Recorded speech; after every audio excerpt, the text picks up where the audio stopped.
And here's a little segment we call Roast a Scrote, where we read a story from one of our Patreon subscribers dragging one of the men they went out with. So this week's Roast a Scrote is from Anonymous, and it starts, I met this guy through mutual friends when a group of us went to a bar. We started talking. He asked if he could buy me a drink. That first night we met, he seemed decent and friendly, but little did I know I was in for a wild ride with a McWhiskeyD in disguise. One thing I found a little weird about him on the first night was that he was practically glued to my side and followed me around. He even told me when he was going to the bathroom and said he'd be right back. I barely knew him, and I also wanted to hang out with my girlfriends too, but I brushed it off and chalked it up to him being a bit drunk, and maybe it was because he really liked me and we were hitting it off so well. He asked me for my Snapchat because he wanted to see me again. I was going to If he asked for your Snapchat and not your phone number, that's a red flag. I was going to say pull over, red flag. If a guy has Snapchat, red fucking flag. Red flag. Is there anything that's good that's going down on Snapchat? No. I personally don't think Snapchat is that bad. I like to use it with my friends, but I find men who use Snapchat are scrotes, so like they often use it for porn too, so. Yeah, it's better than Kick, but yeah, Snapchat is, if a guy asks for it, he's almost definitely interested in nudes. I was going to a big party the next weekend with a bunch of friends and wanted him to come, so I went ahead and invited him. He also asked for my phone number, so I put that in his contacts as well. He messaged me on Snapchat about an hour after we all went home, asking if I made it home safely. He didn't also text me to make sure I had his number saved in my phone as well. Our messages were exclusively on Snapchat, which is a red flag considering we were both in our early to mid-20s at the time. We would exchange messages frequently and tell each other about our days. He'd tell me if he was excited about seeing me at the party the upcoming weekend. In general, you know what? Now I think about it, like even whenever a man uses something other than like text or phone, I kind of almost want to say it's a red flag because I feel the same way about guys that use WhatsApp. What's wrong with WhatsApp? There's nothing wrong with it, but it's just like the insistence on using it. Like, oh, you don't have WhatsApp, you have to download WhatsApp. It's almost like they think everything they say is some kind of like secret code. You know what I'm saying? Yeah, I see what you mean. Right. Oh yeah, like the whole end-to-end encryption thing. Yeah, it's like you're not a fucking spy, okay? Like you don't need. Yeah, I can see like you've been talking a while and then you just switch there because it might be like, I don't know if he has like SMS charges. First of all, if he has SMS charges, I don't know. I don't date guys that don't have free unlimited plans, but whatever. But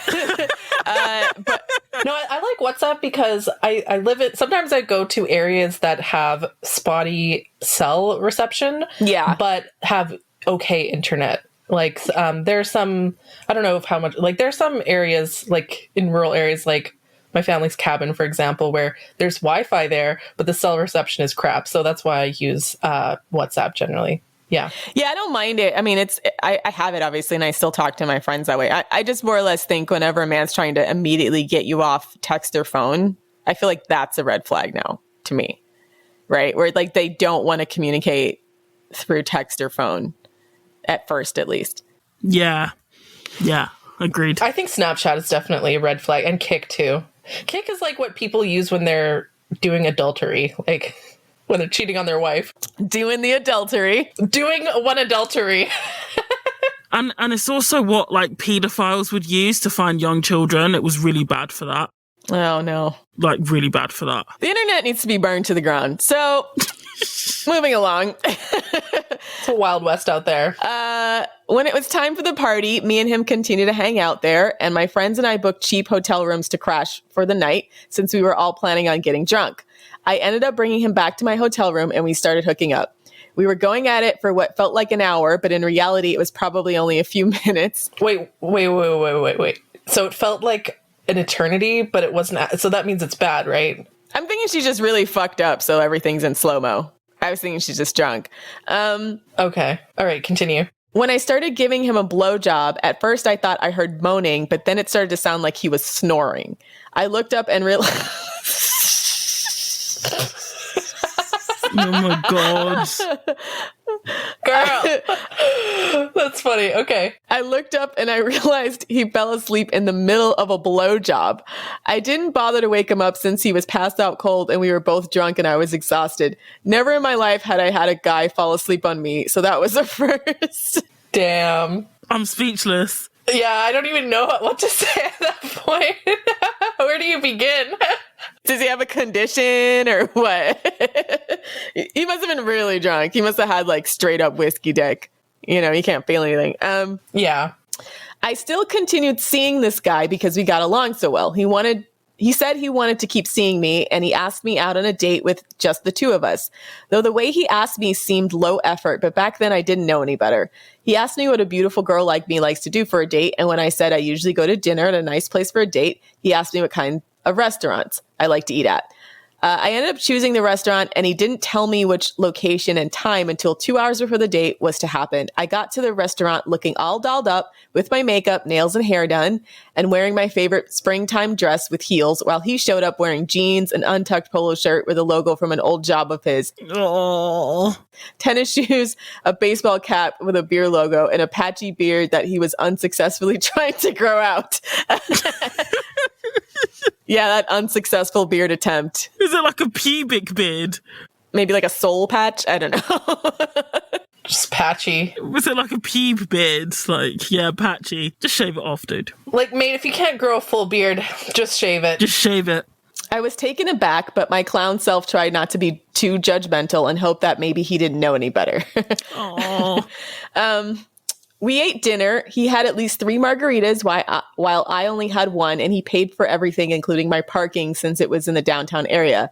I was impressed, and he told me how beautiful I looked in my dress. Back then, I thought he was such a gentleman. There was a small outdoor concert a few blocks down he took me to, and when that was finished, he asked if I wanted to go to the bar nearby. I agreed, and he thought it was going to be too crowded and asked if I wanted to go back to his place and hang out for a bit. He led me straight to his bedroom. We didn't have sex, but we did make out for a bit. The whole him showing up and looking grubby, the whole time I'm just having flashbacks to a really bad date I had when I was, I think I was 19 or 20. And the guy, he was a landscaper. He just like showed up after work with like grass stains all over his pants and everything. And I had like looked super done up. I like did my hair. I was looking super fine. And then we went to a restaurant. It was a pizza place. And at the end, he's like, oh, I forgot my wallet. And I was like pissed off. So anyways, I paid for it. And then, and he was like, oh, I'm so sorry. I'll get it next time. In my head, I'm like, there won't be a next time. But it felt fucking humiliating to be like sitting all dressed up and like really beautiful. And he looks like grubby. Like there were other people looking at us like I look way hotter than him. And it just looks wrong. Right. I mean, it's just inconsiderate. Like bathe yourself before you go on a fucking date. I don't understand. Bathe yourself before you go on a date. I don't understand why things like this need to be communicated to men. It's just like a sign of respect. And I know, I mean, I don't know how Canadian culture is, like American culture, sort of famously and informal. Canadian culture. It's very similar to American culture. I don't know. You guys are attached, literally. Okay, yeah, it's like, it's informal in a lot of ways, but that, I mean, I feel like men take it to a new low sometimes, or it's just like, oh, I'm just going to dress however.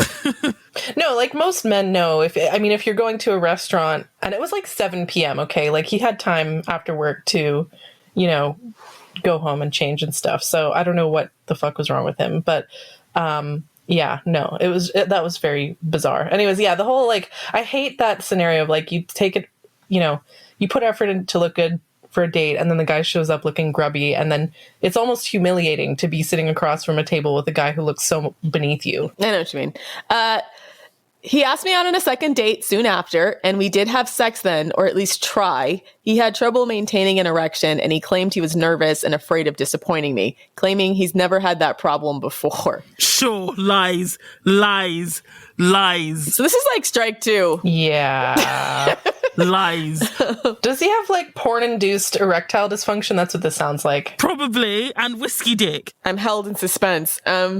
I saw him again the next day, and he still had some trouble keeping it up. He can only stay hard when giving him a blowjob, so I just resorted to that. Girl.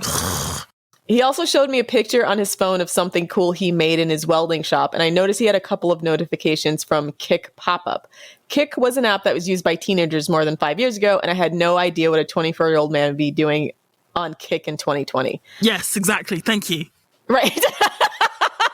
Savannah's opinion is confirmed. Yeah. Savannah called it. More red flags started presenting themselves after. His ex-girlfriend, who was with him for 7 years, broke up with him 6 months before I met him. She would show up to the bar we all frequented. First time she came was about 3 weeks after me and him started dating, and this girl pointed her out and told me that she was his ex. He claimed she was only there because she knew he would be there, and she was trying to win him back. He said not to worry. She has some jealousy issues. That's like a weird triangulation thing for him to point that out. Yeah, that's what I was going to say. He says she has some jealousy issues, but he would never get back with her because she pulled some crazy stunts after they broke up. Once he had the audacity to ask me how he should respond to a text she sent him, claiming he wanted my input. Okay, no. Triangulation. Yeah, that's triangulation. Yeah, can you help me figure out what to send my ex? Like, you're a grown man. Like, you can figure it out yourself. Or just block her. As he became more comfortable with me, his mask started slipping even more. And he eventually stopped asking me out on dates, but kept texting me consistently. He'd always send me good morning text with 30 emojis and then good night cutie text. He never got me a gift for my birthday, just sent me a happy birthday with several kiss emojis. Well, this guy has already shown he's low effort. I mean, he can't be bothered to like not look like a slob on a date. This is not a person who puts an effort or thought to other people. I noticed he'd often wear the same underwear, which were a very distinct color of boxer briefs, and I wondered how often he'd wash his underwear. What a douche. Ew. Never. Ew. He started revealing more of his drinking habits, and he'd have a bunch of empty beer cans on his back porch and in his pantry. His house began looking more like a frat house, and he was 24 and not of college age. He started stacking all these empty beer cans into a pyramid and displaying them on his mantle above the fireplace. He thought it was cool, and also one week he revealed he was drinking beers alone in his car at his lunch break during work. That's trashy behavior. That's like, okay, you know in like college how some guys will decorate their freaking dorm room with like empty beer cans and alcohol bottles? It's like a freaking crow with a bunch of like garbage, a pile of garbage. Like, look at my hoard of treasures. My final straw was one of the nights he made plans with me. He spent the whole day drinking in the parking lot of his job after he clocked out. Somehow managed to drive home and told me he couldn't make it because he got way too drunk and was tired home. Yeah. He shouldn't be driving home that drunk. No. Irresponsible. Yeah, this is a guy with a problem, clearly. I told him that it was rude on his part, and he agreed and said that he was sorry, but I didn't want to hear anymore. I left him unread and went out with some girlfriends. The next day we hung out in a group again, when I dumped him on the spot, he told me how angry it made him that I left him on red and to never do that again because that made me a major B word. He said he felt like I painted him out to be a bad person because I called him out on his drinking. A couple of days later, he messaged me saying he was no longer drinking at work and didn't want to drink every day anymore. I was tired of his manipulation and sent him a long paragraph calling him out on his disrespect, and then I deleted him on Snapchat so he could see my message but couldn't reply. He had a beer belly, back knee, and a pube beard. I cringed at the low standards I had as a pick-me and learned not to meet guys with a beer can pyramid as decoration at their house. I spent too much time worrying about what was wrong with me when this guy stopped putting in effort. Never again. Well, I'm glad you broke up with him, sis. The only thing I would have done differently is, not dating him at all, but other than not dating him at all, is the paragraphs, like, don't send him in paragraphs. Just block and delete, honestly. Yeah. And now, I guess now we're kind of seeing the build up to like his erectile dysfunction problems because he had a serious drinking problem. Did y'all ever actually have penetrative sex? Like, that wasn't a blowjob? Like, that's true. She doesn't really actually describe that here. Like, what did they ever actually have sex? With his whiskey dick. Yeah, whiskey-induced erectile dysfunction is also a problem. Like, you may as well date a eunuch. Like, that's exactly how useful. That's exactly how useful he is. I don't know what to say to that other than, like, fuck that guy. Yeah, how a man grooms himself and pays attention to his own hygiene and the respect he shows you on a date, that's going to be indicative of his sexual skills. And I think this checks out in this story, right? If he's drunk and passed out, drunk and lazy, drunk, can't get it up. Also, if a guy's low effort showing up to a date, he's probably going to be 100%. low effort like that in bed. Literally, he fell asleep during a blowjob. And then couldn't get an erection anytime you guys were hanging out any other time. So yeah, I feel bad for him because he needs to get his life together. yeah, alcoholism is no joke. So yeah, he needs to stop being an alcoholic. Like, geez. He needs to go to freaking Alcoholics Anonymous or something. But yeah, you don't have to put up with that. So I wish you all the good dick in the world. Yep. Cool. All right, so that's our roast to scrote. If you would like to submit your own roast to scrote or submit a queen shit or a Gnosis, we're looking for some more queen shits. If you just want us to like celebrate your successes, go to patreon.com/the female dating strategy and sign up for one of our tiers. You can listen to our bonus content and submit a story for us to be read out loud on the podcast. Thanks. Let's start the show.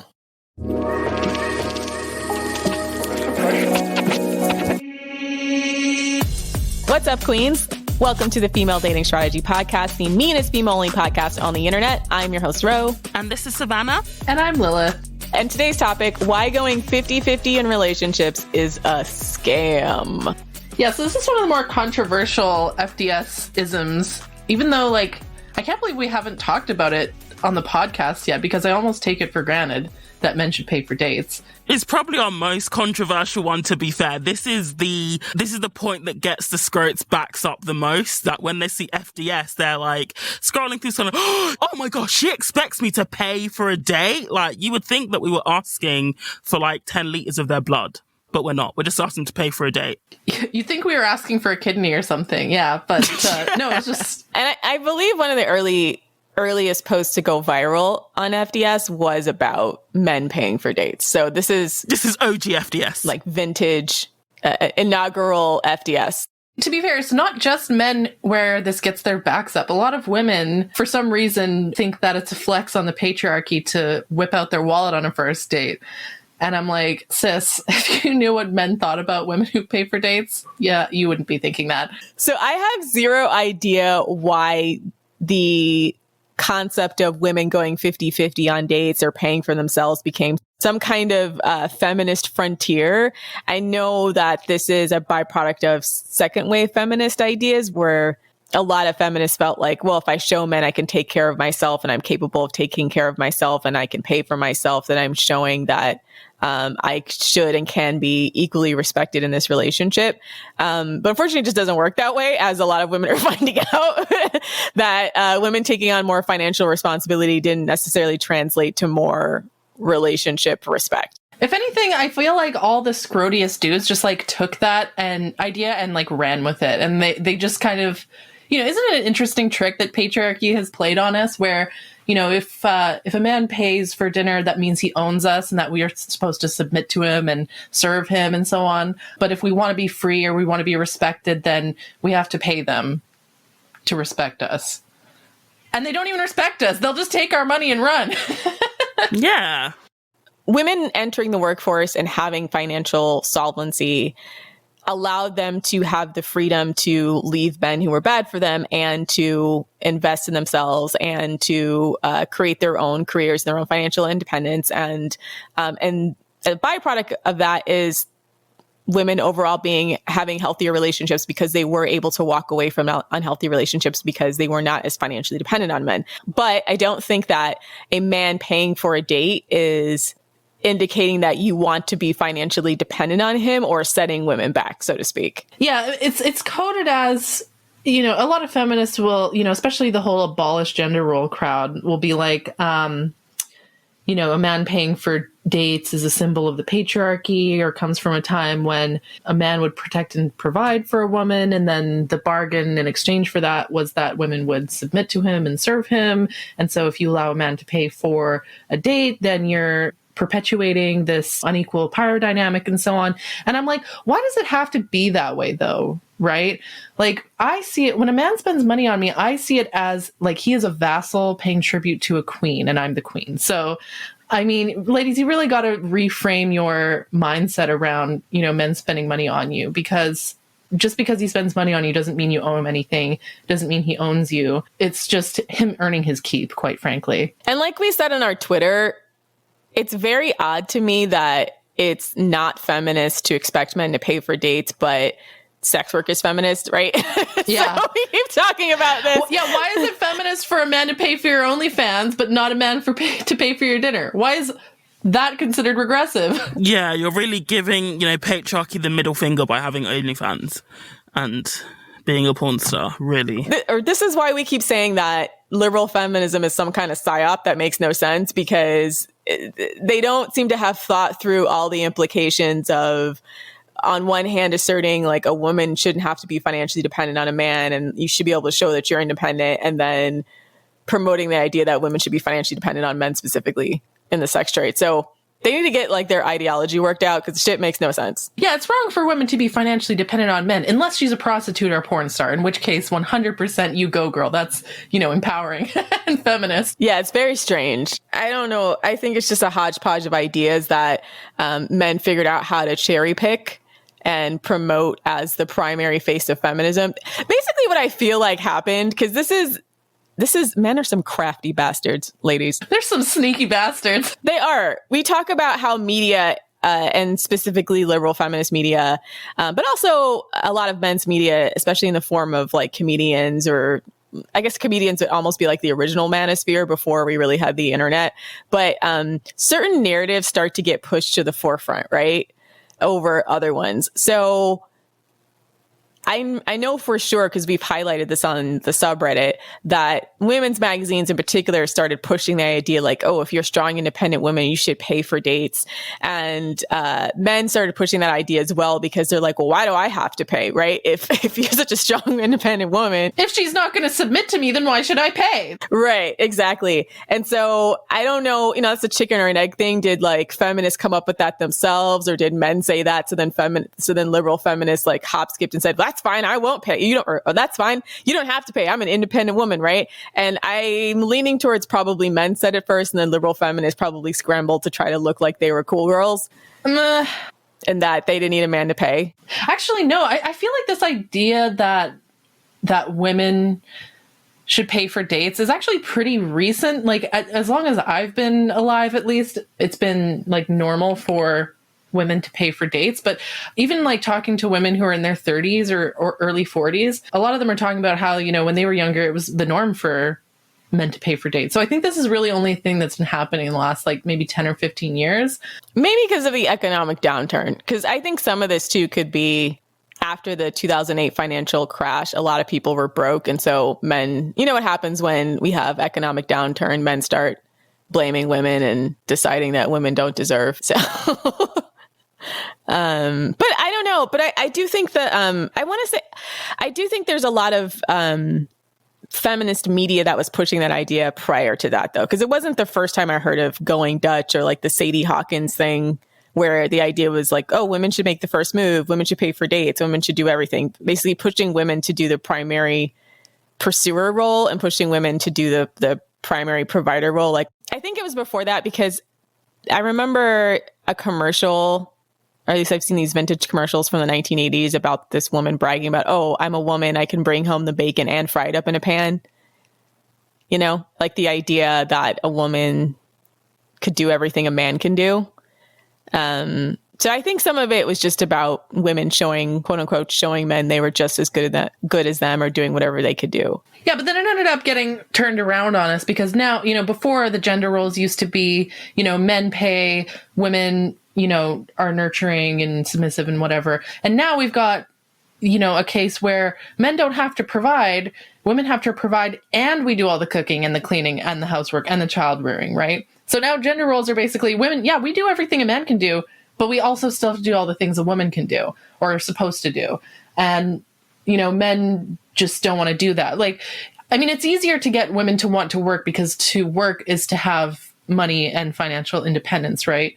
Who doesn't want that, right? But who wants to do chores? Nobody, right? So the idea of forcing men to do chores is going to be a lot harder than the idea of getting women excited about having their own money, because like chores suck. And truth be told, everybody who wasn't wealthy, essentially, or at least middle class, had a woman in the house who worked, right? Like the concept of a woman not having to work is actually only been afforded to a small amount of women, at least in the United States. Like middle class and upper class. Yeah. Yeah. For middle class to upper class women. So working class women have pretty much always worked.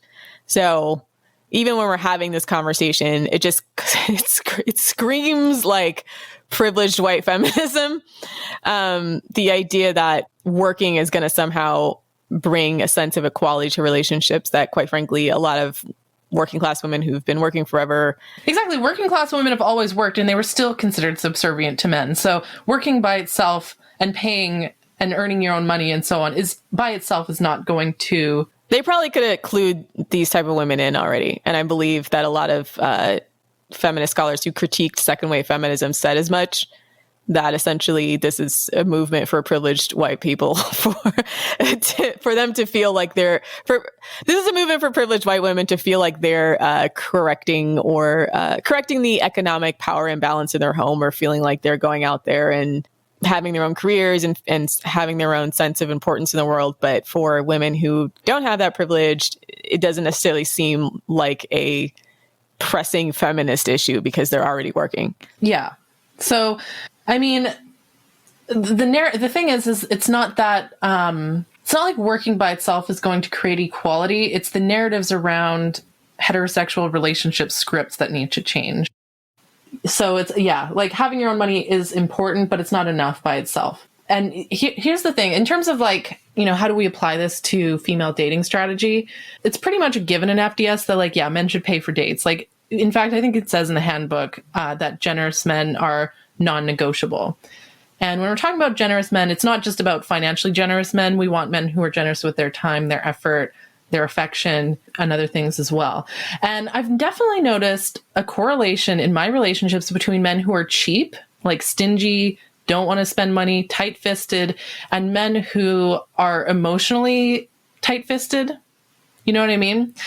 I find like men who are, they tend to have this attitude of like wanting to get something for nothing. They don't want to have to contribute, having to spend money or spend time or emotional energy on something they see as loss or as there something being taken away from them, but they're completely happy doing that to other people. They're always looking for a deal, always looking for a bargain. They're always haggling over every little penny. Yeah, those guys are annoying. Yeah, those guys are annoying, right? Like the kind of guy who, will happily receive a, PlayStation or whatever on their birthday. The kind of guy who expects their girlfriend to buy them a PlayStation on their birthday, but then when her birthday... But then they'll get her nothing. But then they get her nothing because they don't believe in gifts or something, right? Yeah. Right? They don't believe in giving gifts, but they believe in receiving gifts. Exactly. Yeah. Like guys who want something for nothing, right? And it's kind of the personality type that I find is associated with men who are cheap, but also men who are takers in relationships. They're happy for you to serve them and cook for them and, do things for them and spend money on them and all that kind of stuff, but they don't reciprocate. And so I find if you, as a woman, if you're looking for a relationship that's reciprocal, a man who offers to pay for dates, for example, is a really good indicator of his future behavior in the relationship. So let's then start from the beginning, which is the first indicator that a man's going to be generous is that he offers to pay for your date. This is often confusing to people who sort of casually browse FDS because they look at this as a regressive gender role, or they say things like, just because a man pays for a date doesn't mean he's high value. My ex paid for dates and he was an abusive man, et cetera, et cetera. We are not saying by any means that just because a guy pays for a date means that he's high value. But if he doesn't want to pay for a date, that's an automatic low value. Automatic low value, automatic red flag. It's almost like paying for a date is the bare minimum. It isn't something that women should be getting excited about, because I've seen, women on the subreddit saying, oh, this guy paid for a date and he turned out to be low value. I was like, well, yeah, because paying for a date is the bare minimum. That doesn't make him high value per se, but it's like the bare minimum. Just like him, showering is the bare minimum. Him paying for a date should be the bare minimum. Yeah, like my ex showered, but he turned out to be abusive later. Doesn't mean that a guy showering is automatically high value, but a guy not showering is automatically low value. It's definitely low value, yeah. And there's no coming back from that. Yeah. The absence of this is the problem. Yeah. Yeah. So yeah, and then obviously there's guys that financially overextend themselves because they're love bombers. So they like to pretend like they're ballers, et cetera, et cetera. And then they like to try to invest. They like to invest a high amount early on in the relationship to quote unquote get women hooked. So I think sometimes when women are responding to our suggestion that men pay for dates negatively, they may also be recalling the times when men overinvested financially early on and it turned out to be a bait and switch.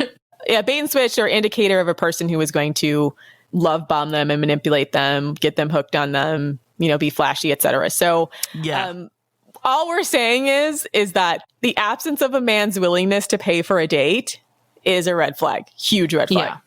And keep in mind that the way that it starts is how it's going to continue. Men very seldom become more generous over time. Yeah. They might they're either going to remain the same amount of generous or they're going to become less generous over time. And so if he's starting out being not generous, it's either going to stay the same or it's going to get worse. So you want a guy who starts out being generous, because then hopefully he'll remain generous. Sometimes he might become a little less generous, in which case that's a future problem that you're going to have to deal with. But you want him to start out being generous because, we've seen way too many horror stories on Reddit, for example, where, a woman says, oh, I'm like 7 months pregnant and, my husband earns 4 times as much as me, but, he expects me to go 50-50 on the rent, even though, I'm on maternity leave and I make way less than him. And, he expects me to split, the baby expenses, or even worse. I've seen stories where the man says, well, you wanted a kid and I didn't. And so all the baby expenses are your expenses. Like that's for you to pay for. Right. And you can live in my house and that's it. And even like longer term as well, there are stories where a woman will be like, I've been married to my husband for 20 years and he's never taken me on a date. Ever. And it's like, you think after 20 years, he's going to start being generous? Narciss. The ship sailed and is probably in the shipyard broken 25 years ago, mate. Like, it's not coming back. Yeah, the ship caught on fire and sunk to the bottom of the ocean. It's at the bottom of the Atlantic, just, rusting away. It's not coming back. So next to Leo DiCaprio's character in the Titanic. Jack. Oh, poor Jack. Anyways. But no, my point being that you have to keep in mind not just how your relationship is now, but how it's going to be in the future, especially when things like pregnancy or, raising kids and stuff. Because, even if he goes 50-50 on the childcare, which let's be real, most men do not, he can't go 50-50 on childbirth, right? It's not like he's going to carry the baby for 4.5 months and like nurse it with one of his tits. Okay. Tag team you in. All right, you go. I mean, his dick and asshole is not at risk of being ripped in half by childbirth. Like, if that was the case, then yeah, fair enough, go 50-50. If men, if their pelvises were, broken or fractured or their assholes were split, yeah, fair enough, you can go 50-50. But that doesn't happen. It's not even just about what happens to your physical body, although that does matter too. But also consider that your earning potential as a woman, when you get married or when you have kids, actually decreases. When a man gets married or has kids, his earning actually increases. It goes up. And sometimes the income, or like a woman's income or earning potential, it never recovers. There are so many women who remain part-time workers, and this also causes problems for them down the line, especially when they come to retirement because they haven't paid enough into a pension pot. So to go back to our first point about men paying on the first date, a lot of men will try to lowball you because they want to quote unquote feel your vibes together before they commit to a real date or before they commit to whining and dining you, etc.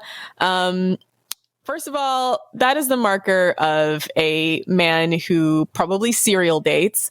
So if you're following our FDS strategy, we usually tell women to do some kind of Skype date or call date to basically make sure that he looks like his picture, you look like your picture, that you can check your vibes there, and then not leave your house specifically unless he is going to commit to an actual date. But on the topic of the serial dating, are they really serial dating though? Because the men who have put up the most resistance about paying, for a date are also the ones who say they struggle to get dates. Well, I think it's a lot of the red pill guys in particular who are averse to paying for dates because their entire strategy is to cycle through as many women as possible. And that's why I said serial daters specifically, because these are the type of guys that want to lowball on dates so that they can be fuckboys, right? No commitment dates, low effort dates, hey, let's grab drinks. Quantity over quality. Yeah, quantity over quality, because they're just looking for casual sex, or they're just looking for a woman they can be a pretend boyfriend for, or like bait and switch later. So part of the 50-50 strategy, at least for men, is to not have to make as much financial investment and then cover a wide range of women, or don't make as much financial investment in each particular woman so that you can date a lot of women at once. And what we're saying is, don't let them be able to do that. Eliminate those guys from your dating pool. Yeah. Make them invest. Yeah, weed those guys out really quickly from your dating pool and look for the guys who are a little bit more focused, because then they're going to be very careful about the women they actually take out on dates and they actually meet, right? Because they're not just casting a wide net for casual sex. They're looking for a woman who they specifically enjoy time with, who they potentially see a relationship with. So specifically the strategy where we suggest that women always make sure that men pay for dates if they're going to see a man, and that they not agree to any dates that are not actual dates, is to weed out all of these types. Weed out the men who are trying to cast a wide net to date a lot of women. That is going to weed out most men, except for the extremely wealthy who could date a lot of women and pay for a lot of dates. Then you got a different problem. But for the average guy, just forcing them to invest even a little bit, $50 for you on a dinner, as well as his own money for $50 for his meal, will force them to focus on specific women rather than just casting out a wide net to try to get laid. Keep in mind, we're not asking for a $500 fine dining experience. You can find a perfectly affordable, $20 a person, right? And if he can't afford that, then he shouldn't be dating. Honestly, if he's so broke he can't afford, $20 a week for a date, he should be focusing on improving his financial situation. Yeah. Because most guys don't cook either. So most men are eating out all the time anyway. So he can probably sacrifice one meal to take you out. Yeah. Even if he's kind of strapped for cash. I think it's also going back to, bare minimum standards. If you look at, most women will have friends where if their friend asks them out, they'll pick up the bill and not think twice about it. So when you're going on a date, you're ultimately looking for a man to essentially become, one of the most important people in your life. So why would he treat you worse than a friend? I know when I go out with my friends or my sisters, it's not a big deal who pays. Sometimes I pay, sometimes she pays, but generally speaking, the one who asks the other one out is usually the one who pays, basically. Yeah, and we expect men to make the first move, so. Exactly. So, why would you want to be with somebody who can't even treat you as good as your friends? Especially when they're auditioning to be the main man in your life. It just doesn't. That's another way to look at it as well. Exactly. So we're not saying that because he pays, then he's in charge, that you have to submit to him. We're not talking about gold digging. We're not talking about hypergamy. We're talking about a dating strategy. And I want to keep re-emphasizing that because this just seems to be a bone of contention with everyone who takes issue with FDS. And I feel like they really, really read surface level. They really only see the surface level of our strategy if they think it's about gold digging and hypergamy when it comes to asking men to pay for dates. Or they see it and then it just reminds them of what their all existing biases are or their existing experiences are and think, oh, that wouldn't work for me. Or, feminists will look at that and think, oh, well, historically, men paid and women submitted. And so if you want a man to pay, that means you want to submit. No, that's not what we're saying at all.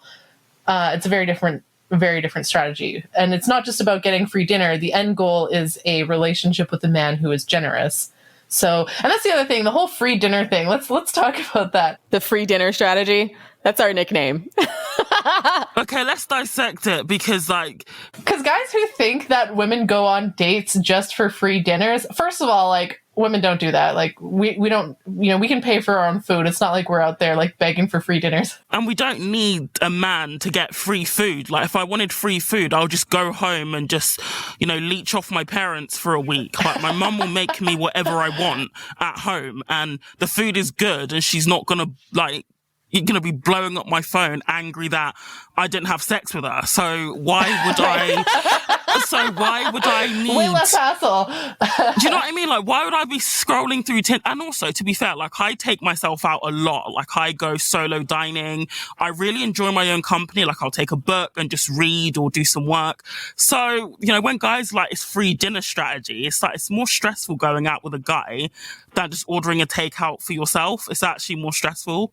Yeah, that's exactly it. Like, why would I risk, potentially getting fucking kidnapped or, sexually assaulted or even murdered? A lot of guys do, well, a lot of guys do that on dates, but it does happen, okay? Why would I risk that for a free dinner when I can just order takeout by myself, right?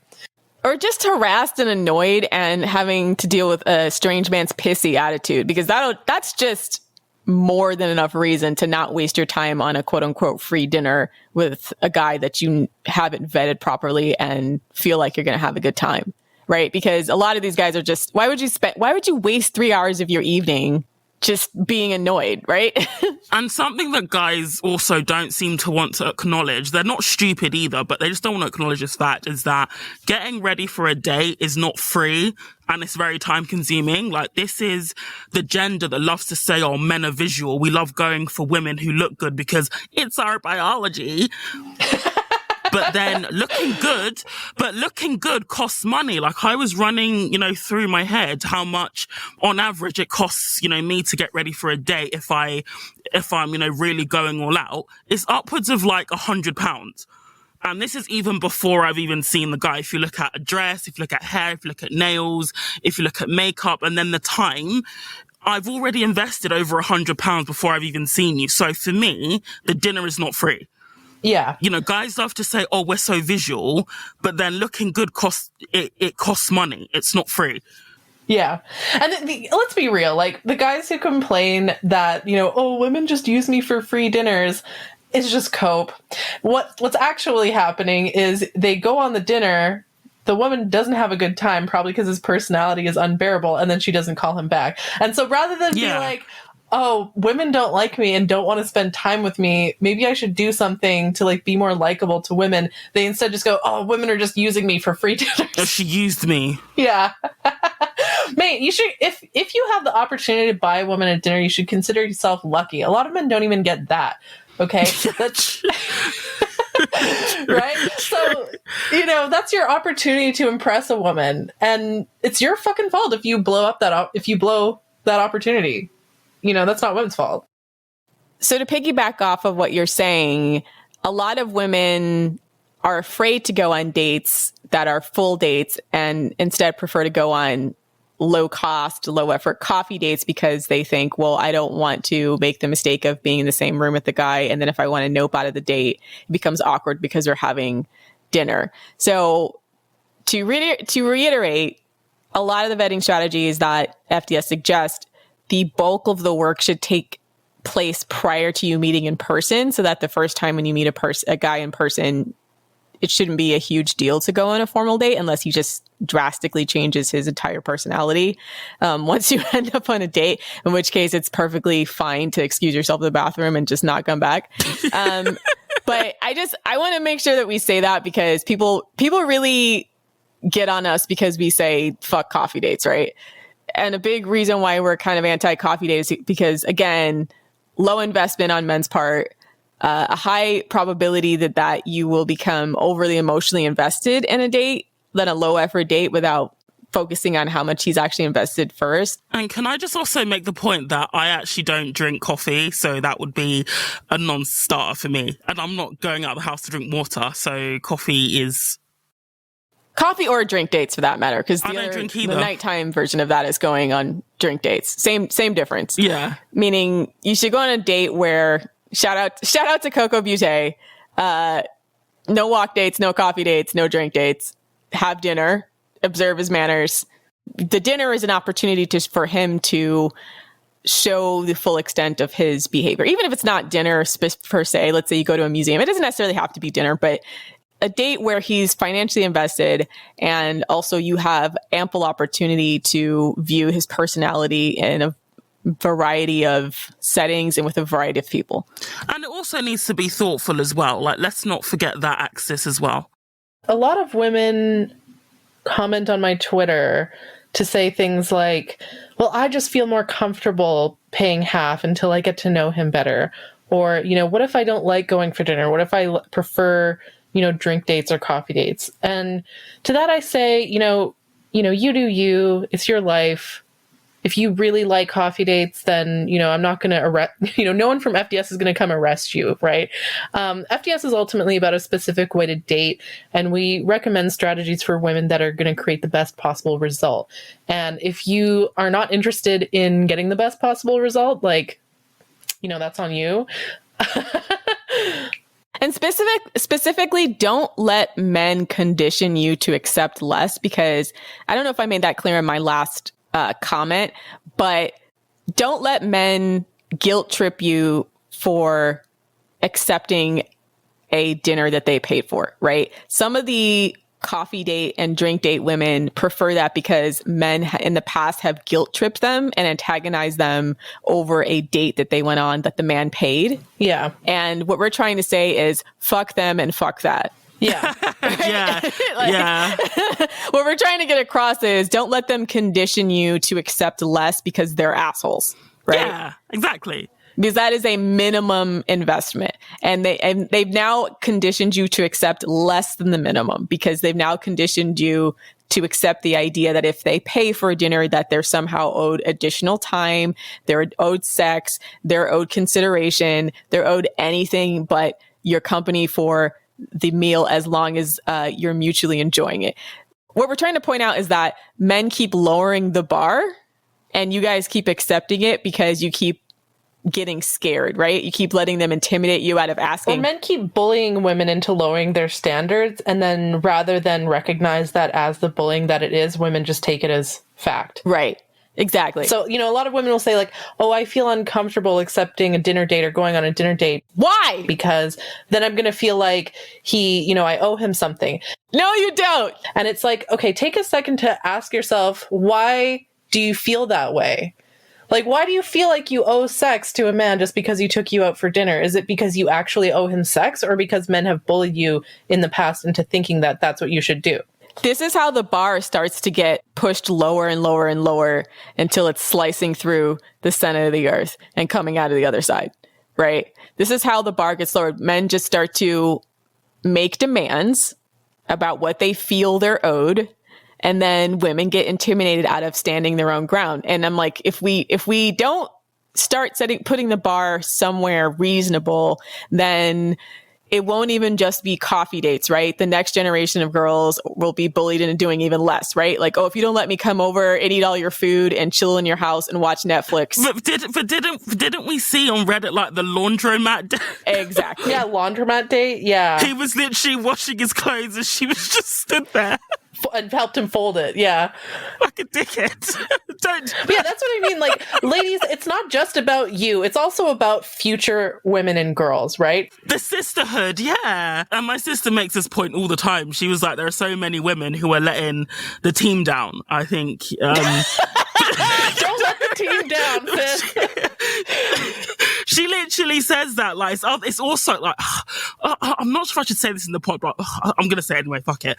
But it's also, we don't have to accept the lowered bar, and each time a woman accepts a lower bar, that's where it's going to remain. Men aren't going to turn around en masse and raise the bar because they've really got little incentive to, because they're so used to women accepting the lowered bar. Women as a class, we have to work together to raise the bar, because ultimately men, they want us probably more than we want them now as well. So the gender dynamics, especially for relationships where we're seeing, single men, are having less sex, they're less happy outside of relationships. I will find sources for these, by the way. It's really in our favor to raise the bar, because eventually it's either they're going to have to meet the new standard or they're just going to die mad and alone. So this has been a point of contention, I think, in the last generation or so, since we got rid of formal gender roles, and that men and women don't have rules of engagement, and it's all about how you feel or quote unquote communication. And in the absence of expected behavior, men have just dragged the bar as low as it can possibly go, because their whole attitude is like, I shouldn't have to do anything because we're equal now or whatever, right? But the idea is you have to create some kind of standard. Otherwise, men will literally do the absolute bare minimum. And if you're not actively advocating for yourself as a woman and creating situations that are advantageous for yourself, then you'll keep being convinced to do things that do not benefit you, right? And the suavest men and the slickest men will convince you that lowering your bar will benefit you when it actually benefits them. So what we're doing is a course correction and pointing out that every time you do something that is less beneficial to you than the alternative, and you stop doing it out of fear, then you're letting men win, right? You're letting men set a tone that does not benefit you, and you're letting them set the parameters in which you engage with them, which is never going to benefit you as a woman. They have no incentive to do that. Like, men as a collective are going to do everything in their power to try to keep the bar for men as low as possible and to keep the bar for women as high as possible. Remember, like, for women, the bar has never actually been higher for women. Like, not only do you have to put on a first date, you also have to pay for him. You have to fuck like a porn star and look like a porn star. You got to cook and clean for him. You have to do everything, right? And so women have never been higher value than any point in history now. True. And men have never been lower in value than at any point in history. So, you know, we need a bit of a course correction here. We need to raise the bar for men. I mean, keep the bar high for women, but maybe, you know, you don't have to do as much for men as men will have you think that you have to do. Yeah, they worked out a sweet deal for themselves here in the name of quote unquote feminism. They cherry picked all the parts of feminism that would benefit them the most. Yeah, and also understand, ladies, like, you got to really embrace your power, okay? And that's the other thing is, like, these women who say, oh, I don't feel comfortable, you know, going on a date where he pays for it because then I feel like I'm going to have to owe him sex. That really tells me a woman who has been, like, really been, like, ground down to the ground, like, in terms of her self-esteem. She has poor boundaries. That sounds like someone with poor boundaries. She has poor boundaries, poor self-esteem. A lot of these women I talk to, I get the impression they just have really, really low self-esteem. Like, they literally just think that they don't deserve that. And when I try to talk to them to be like, girl, you're a queen, he's a vassal, he should pay tribute to you, blah, blah, blah. Like, they seem to get a little bit hostile to that because they're not used to being told that they are amazing and that they deserve to be treated well. Or maybe it's, like, painful because you don't even have to be amazing. You just have to be a woman. And the reason being is because you will always be taking on more risk in that situation than men will, right? And you will always have more, you'll have more to lose than a man has in that situation. Not just that, honestly, this might be controversial, but I just think women are inherently more valuable than men. Especially, like, the way that women are right now relative to men. You know, like, men love to complain about, like, women are seen as inherently valuable and men have to work to be seen as valuable and men are disposable and blah, blah, blah, blah, blah. And it's like, yeah, you are. If they want to have value, they have to work for it. That's just kind of how it is. Like, I don't know if you've ever been to a farm, but every time a cow or every time a calf or a kid or a lamb is born, first thing the farmer does is check between the legs. If it's female, yay, it has value. If it's a boy, ugh, another boy. Like, yay, boo. Yeah, it's like, if it's female, yay. If it's male, boo. We don't need another one of these, right? To the glue factory with you. Exactly. Yeah. So, understand, like, biologically, as a female, you are more valuable. Okay. And that's the thing. Like, women have been conditioned our entire lives.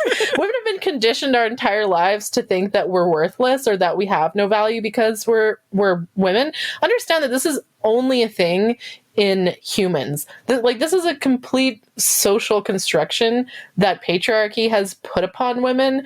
But we need to like go back to our roots, because in no other species is this the case. In literally every other species on Earth, the females are more valuable than the males. That's just a fact. And also, men really care about what women think. This is the reason why FDS gets such a big reaction. If we look at, say, the Dick Size Matters post that still incites sadness into the hearts of scrotes to this day. Great gnashing of teeth and depression. You know, they really care what women think. Even women they supposedly write off as femcells or that nobody wants. They really care what we think as well. So, I mean, they're literally biologically programmed to care about female approval. Yeah. Because again, in nature, males want to be chosen by women. In nature, men are the pick-me's, okay? They want to get picked. Their entire survival and ability to pass on their genes is dependent on being picked. 10,000 years of patriarchy can't undo, millions of years of evolution. Men want women to approve of them. Yeah, so that's what I mean, ladies. Like, embrace your power as a woman. Like, when you say things like, "Oh, I don't feel comfortable," or I feel like I owe him this, or blah blah blah. That just sounds to me like you haven't embraced your power as a woman. You need to just be aware of that. And dating will become such a smoother and more pleasurable and more rewarding experience for you once you recognize that power. Simply the fact that men want us more than we want them, that alone gives us power. And even as a human being, you have a right to want and expect things. And this is, I think, partly due to female socialization, that we are conditioned to make ourselves small and that we don't have any needs or expectations. Whereas if you ask a man what he wants out of a woman, he will present a laundry list. He will not hesitate to tell exactly what he wants. Yeah. He won't. And the thing is, it will be like, what do you want? Split second later, he has the list out. He'll be, reading you the riot act, as my dad says. But women, we just, I don't know, like even as a human being, you have a right to have expectations and, needs, especially in, when it comes to dating, which, as I've touched on before, is the person that you choose to be in a relationship with is probably one of the biggest decisions you'll make in your life. You have the right as a human being, to want and expect certain things. And again, the way men have twisted the narrative to say that a woman who wants and expects certain things, like a man to pay for dinner or to pay for dates or to treat her well, she's a gold digging hoe. When it's like, well, no, it's normal, to want the person you're in a relationship with to add value to your life. That is normal. A man wouldn't be with a woman unless she was adding something to his life. Yeah. He wouldn't be with her. If she was just a complete liability, didn't find her attractive, he would be out of there quicker than, Usain Bolt from the start line. Yeah. So it is normal to want... Someone on Twitter made a really funny comment, like, no, like, this is so discriminatory against people who don't add value to your life. Like, it's so hateful to want people who add value to your life. That's so unfair and discriminatory to those who decrease value in your life. Oh, well. I smell a pour. Yeah, I smell a pour. It's not even about being poor, because a lot of richer... Yeah. I saw a post on Reddit a while back that was like, poor men can be just as financially abusive as rich men. True. In the sense, if you're taking out loans for your man, or, if he's always asking you for money, or he can't afford his own car, you have to drive him anywhere, that kind of shit. I consider that a form of financial abuse or financial exploitation, at least. And so say no to that. Whether he's rich or poor, like, don't let him use you. It is normal to want things, ladies. Okay. And it's normal to do things to get the things that you want. So with that, after you've gotten past your first date, now you have to continue to vet a man and his willingness to contribute to you and be generous over the course of the next couple of months when he's still in his trial period. Trial period. Right. Before either of you decide that you're going to be a permanent or at least long-term fixture in each other's lives, right? So a question we get asked a lot is, how long should a man pay for things before you start to chip in? Personally, I say indefinitely, but that's just me. So here's like best case scenario, slightly less great, and maybe bare minimum, right? So best case scenario, he pays for everything. Obviously, if you can get yourself a baller who got long money, especially if you know he has money. If he has money and he doesn't pay for dates for you, immediately dump, because that's a guy who is, again, not generous. And it's not the same as a man who literally cannot afford to pay for a lot of dates. It's a man who can afford to pay for a lot of dates, but chooses not to because he's testing you, or he's trying to, he's showing that he's like creating a barrier between you and him financially, or he's trying to just disrespect you, basically. Yeah.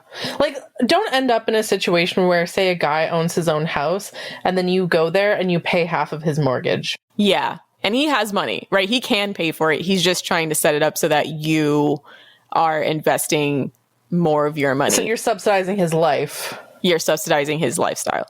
So if a man has the money and he refuses to keep paying for dates, or tries to suggest you go 50-50, then that's a red flag. That guy has offshore assets he's going to hide from you. Yeah. If a guy has significantly more money than you and he's insisting on going 50-50, that's when you're going to end up in the kind of relationship where, you know, you are barely scraping by and can't afford to have any savings. Because he's probably, if he has a lot more money than you, he's probably going to expect to live a, you know, lifestyle that matches his income level. And so if you try to live, you know, beyond your means and still try to go 50-50, that's going to end up in a situation where he's, you know, you're basically subsidizing his life. Like, he can still afford savings and so on, and you won't. And that's a recipe for female poverty. Someone brought this up on the subreddit because there's a perception that only poor men can be hobosexuals. But a lot of times men who financially abuse women are actually not poor. Sometimes they do have money. They just figure out a way to use women's free labor. I believe the post was describing a scenario where a guy, he was divorced. He actually had a decent amount of money, but he was bringing his kids over to his girlfriend's house every visitation weekend. And then his kids were eating up all her food. And then he was staying at her house during the weeks when he was working. So he basically was staying in her house, not putting any money towards the rent, not putting any money towards any of the utilities, and then bringing his kids over to use up all her resources during the week when he would have his visitation weeks. So this is a guy who could afford it, but chose not to because he figured he could have a woman who would just step in and take care of all those things. Yeah. Men can be gold diggers too. In fact, I think men are more likely to be gold diggers than women. Yeah. So, yeah, rich men can be gold diggers too, absolutely, except they're more likely to be like time, like food and youth diggers. But now for your average guy, let's say he earns a similar amount as you. He should still be paying for the majority of the dates, but I would probably show a token of appreciation here and there, meaning if you go out for dessert, pay for dessert. Or if you progressed past the just going out for dinner portion and you're going to go out dancing or something, pay for a drink or two, right? Small tokens. Yeah, you go out for breakfast, you buy him a bagel. But honestly, I think if you and a man are going to be living together, I still think he should pay all or most of the rent. Especially things like groceries, right? Like, I dated a guy where he was a bodybuilder and he ate like 5,000 calories a day. And me, with my diet, I eat between 1,600 to 2,000 calories a day. So he was quite literally eating more than twice as much as I was. And I was cooking it. And he, at the beginning of the relationship, he wanted to go 50-50 on groceries. And, you know, I'm looking at this grocery bill and I'm like, no, like, that's not how it's going to happen. You know, you pay for the groceries, and since I'm making it, that, you know, that's fair. Okay. So that was basically our compromises, since I was doing, you know, and he's not a very good cook, and I actually love to cook. I like food. I like to cook. So since he was paying for it all, that was fine. But no, I would never go 50-50 on groceries with a guy, because guys generally eat more than women, even if he's not a bodybuilder. Just on average, men eat more than women, and women are more likely to actually cook it. So I think men should pay for the full grocery bill, always. Yeah, it's always to your strategic advantage if he pays for pretty much everything. I think it's just a matter of what your financial situation is versus what his financial situation is. And so I think the strategies are slightly different for high income men because, and again, this is all about vetting for their general willingness to invest in you and their general generosity level, right? So their generosity could generally and genuinely be limited by their financial circumstance.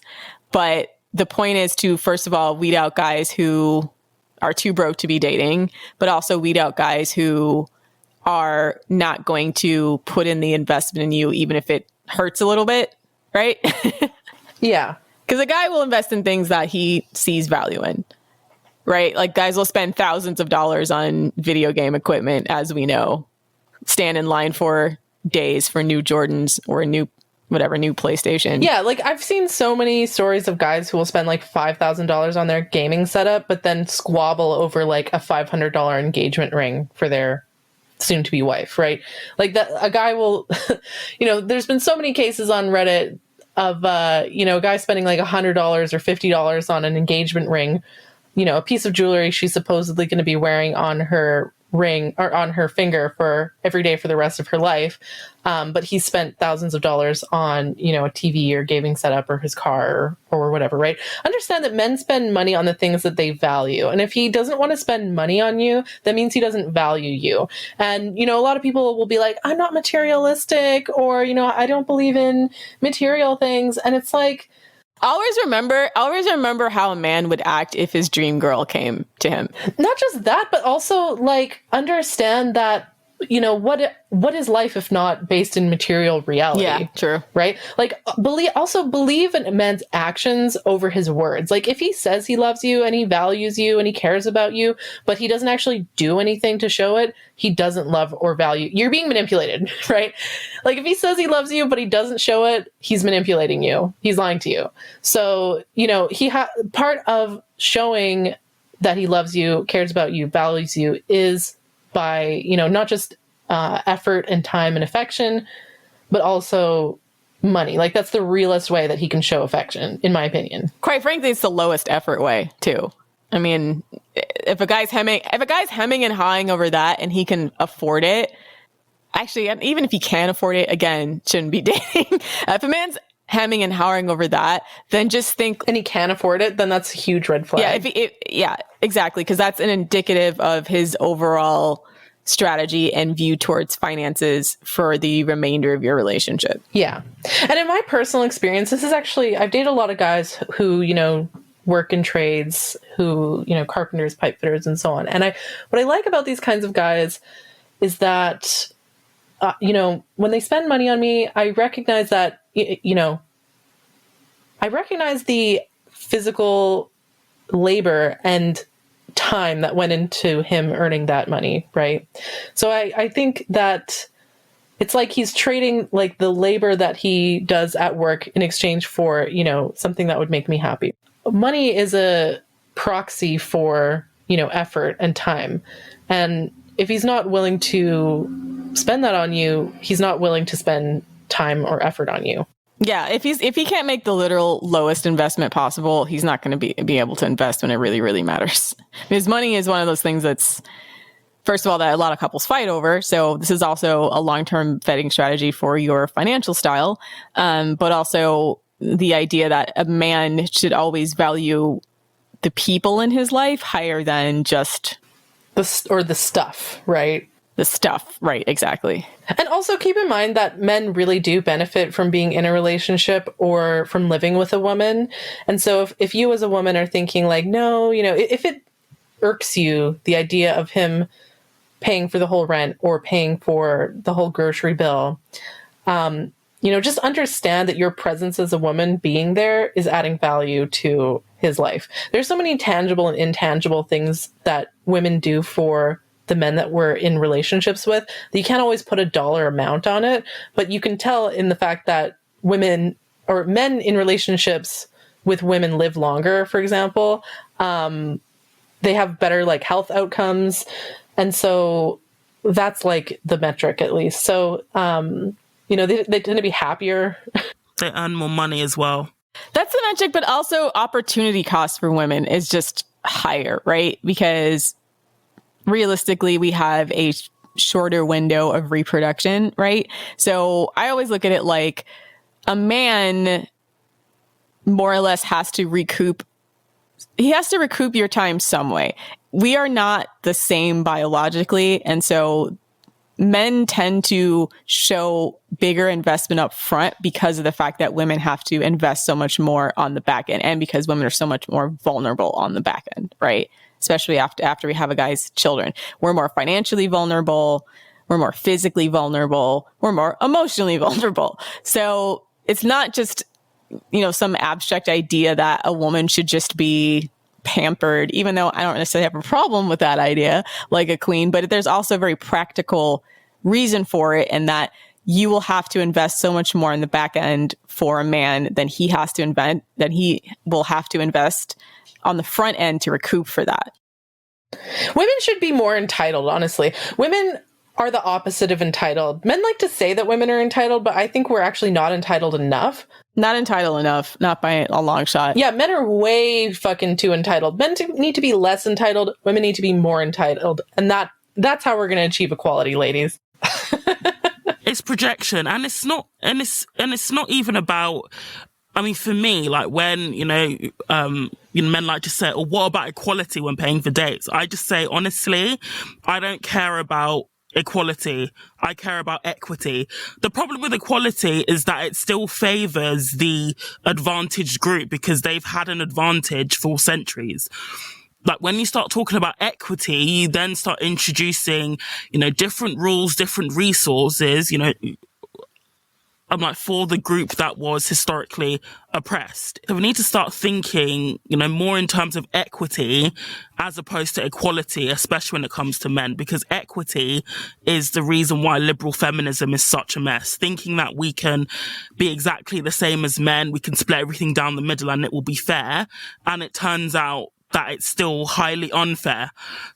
So you need to start thinking about what's equitable. If I've already, paid or invested time and money into getting ready for a date, the bare minimum is that you should pay for it or pay for the food. But also the risk. And the risk. Just the risk both on the front end and the back end. So women take on more physical risk every time we deal with a man. Every time we deal with a man, there is a risk of rape, of physical abuse, and up to and including murder. These are things that men do not have to take on as risks, right? So upfront risks between men and women are inherently unequal, right? So when they talk about equality, they have to completely ignore massive differences in both reward and risk. Also, like straight up, I don't even care about equity. I care about maximizing female benefit. What you got to understand, ladies, is that nobody else is going to care about you and your life and your interests more than you. No one else in your life is going to advocate for you more than you. You cannot rely on men to have your best interests at heart, because men are always going to advocate for themselves. They're always going to put themselves first. A high value man might, put others before them. But generally speaking, humans are... but you have to rely on yourself and advocate for yourself. You have to be self-reliant and advocate for yourself. And a lot of people say like, oh, that's selfish, that's horrible, blah, blah, blah. Tough. That's life. That's reality. Okay. So knowing that you're living in a world where everyone is going to be advocating themselves, if you are the one person not advocating for yourself, you are going to get screwed. And that is why you have to be willing to privilege yourself, even if other people think that you shouldn't or that it's not fair. And I think where FDS steps in is that we teach women how to advocate for themselves, because sometimes women do think they're advocating for themselves because they've been fed a line or a line of thinking. They've been tricked. They've been duped. They've been tricked. They've essentially been bought into a narrative that's bullshit, right? So a lot of women would feel like, I'm paying for the date. I'm showing him I'm a strong, independent woman. How is draining your bank account, privileging yourself in any way? It's not.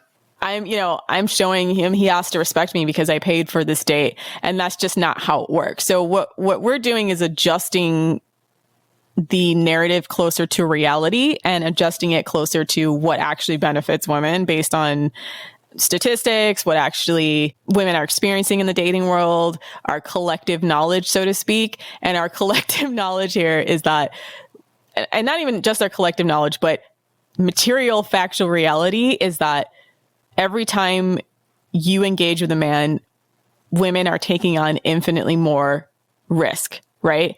Physical, mental, sexual, whatever. Any type of interaction you have with a man, the risk and the burden is generally put on women. So when you try to approach things from an equal standpoint and you don't account for those risks, then you are not actually equal, are you? Because you're starting from a less privileged place to begin with, right? And then you take on the fact that the rewards are likely to be lower, because we have already kind of discussed about how women tend to invest a lot more in their relationships as far as emotional, sexual, physical. Yeah, the mental load, anything else that basically makes life worth living, women do that. So caregiving and so on. Caregiving, etc. So men are doing less of that, and they're riskier to deal with. Yeah. So why would we pay money to be around them? Exactly. Why would we do the exact same things that they do and call that equality when our risks and rewards aren't the same? That's why 50-50 is stupid, because it's never 50-50. Straight up, they should be spending money on us to incentivize us to even breathe the same air as them or to even interact with them. Yeah. Exactly. Because they benefit more from it and we don't. And so there needs to be that extra incentive for us to even deal with them. And men will complain and men will bitch about that and say it's transactional or call us whores or whatever, and let them cry. Honestly, like, just let them cry. Like, you don't allow their bitching to stop you from advocating for yourself. Yeah, just ignore the noise. A lot of it is projection anyway. And if you are a gold digger, well, so what? If they think you're a gold digger, who cares? Like, yeah, who gives a shit? If you're happy.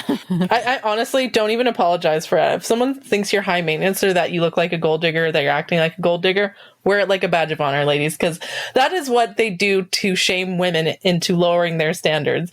And keep those standards high. Honestly, wear it as like a mark of honor, to be honest, because it means that you have standards and expectations of men, which you should have. Yeah, if that's what you want, we're never going to standard shame you unless it's too low. Then we'll shame the shit out of you. We'll embarrass you for that. But if it's outrageous, be like, all right, do you? I don't think that anything that a woman could ask for a man, unless it causes him like bodily harm, obviously that's outrageous. But for the most part, yeah, like anything that a woman might want from a man is not enough, frankly, like financially speaking. She always could deserve more. I want a toenail clipping from Mike Tyson's tiger. Yeah, maybe that's ridiculous, but maybe. I want you to break into O.J. Simpson's house and steal his Heisman Trophy. Yeah. Can a man even claim to love you unless he's willing to break into O.J. Simpson's house? Yeah. For you? I'm going to throw my phone in front of a moving train and you have to snatch in front of it. Prove your loyalty to me. Yeah, again, bodily harm, that's not okay. But yeah, money, it's like you can always get more of it. It's not, he's not literally bleeding or dying from it. So whatever you want, ladies, it's not too much. Never feel like you're asking for too much. Yeah, it's not too much. So to summarize what we're talking about, if he makes significantly more than you and he doesn't want to pay most of the bill, red flag, jettison. If a man makes around the same amount of money as you, it's a nice gesture to show a token of appreciation here and there by paying for small ticket items. But given that the risks and rewards for men and women are not the same in relationships or even on dates, it's still strategically advantageous to expect him to pick up the majority of the tab. Obviously, if you guys have a relationship that leads to marriage, then in a marriage, most states, all of your earnings are communal property. So then your negotiations look a little bit different. But especially during the dating stage, it's important for men to show early investment. And part of that investment is financial. And then if he makes substantially less than you, then he needs to get his shit together and shouldn't be dating at all. Yeah. If he's super broke, what's the point? So at that point, he's a charity case. Unless you're if you're majorly wealthy. I know we have some boss bitches on FDS, some women who make a lot of money. Yeah. So let's talk about women who are like, Judge Lynn Toler, where you're just like absurdly wealthy And just numerically speaking, there aren't going to be that many more men who are earning more than that many men who earn more than you. I would say that men like that still need to have an overall positive effect on your bank account. Even if they can't, pay for things or pay for as many things as you can. Judge Lynn told us about how her husband, he, she doesn't have to worry about like filling up her gas tank. So he does all the little errands that would normally take up time. So that frees up her time so that she can continue to earn more money, right? So a man who earns significantly less than you still needs to add value to your life in such a way that he has a net positive effect on your bank account and isn't just being like a sugar baby. And that's assuming that you make a lot. If he makes less than you and you don't make much, fuck it.